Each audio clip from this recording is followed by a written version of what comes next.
हरे कृष्णा, राधे राधे।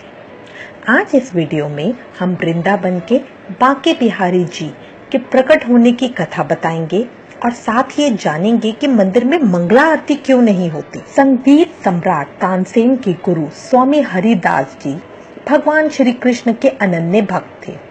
इन्होंने अपने संगीत को भगवान को समर्पित कर दिया था। वृंदावन में स्थित श्री कृष्ण की रास स्थली निधि वन में बैठकर भगवान को अपने संगीत से रिझाया करते थे। भगवान की भक्ति में डूबकर हरिदास जी जब भी गाने बैठते तो प्रभु में ही लीन हो जाते। इनकी भक्ति और गायन से रीझकर भगवान श्री कृष्ण इनके सामने आ जाते। हरिदास जी मंत्र मुग्ध होकर श्री कृष्ण को दुलार करने लगते। एक दिन इनके एक शिष्य ने कहा, गुरुदेव, आप अकेले ही श्री कृष्ण के दर्शन लाभ पाते हैं, हमें भी सांवरे सलोने के दर्शन करवाएं।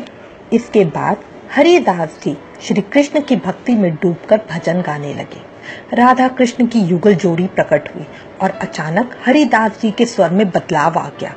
श्री कृष्ण और राधा जी ने हरिदास जी के पास रहने की इच्छा प्रकट की। हरिदास जी ने श्री कृष्ण से कहा, प्रभु, मैं तो संत हूँ, आपको लंगोट पहना दूंगा, लेकिन माता को नित्य आभूषण कहाँ से लाके दूंगा।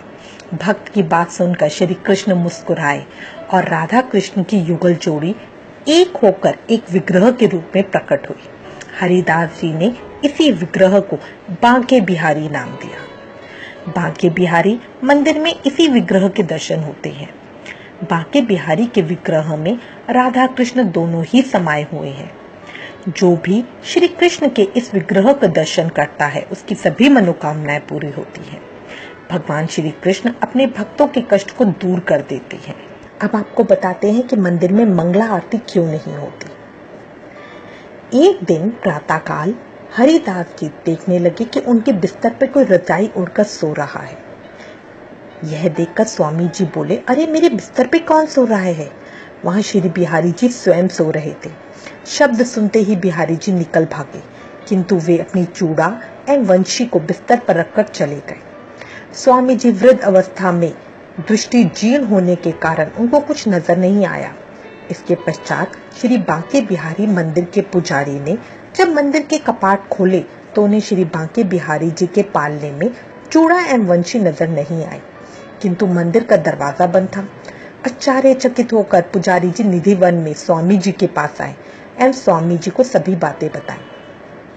स्वामी जी बोले, प्रातःकाल कोई मेरे पलंग पे सोया हुआ था, वो जाते वक्त कुछ छोड़ गया है। तब पुजारी जी ने प्रत्यक्ष देखा कि पलंग पर श्री बांके बिहारी जी की चूड़ा वंशी विराजमान है।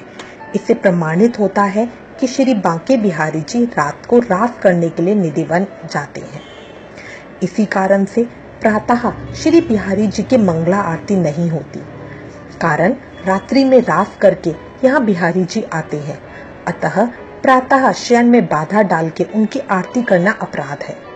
यहाँ के गोसाइयों का कहना है कि ठाकुर जी नित्य रात्रि में रात से थककर भोर में शयन करते हैं, उस समय उन्हें जगाना उचित नहीं।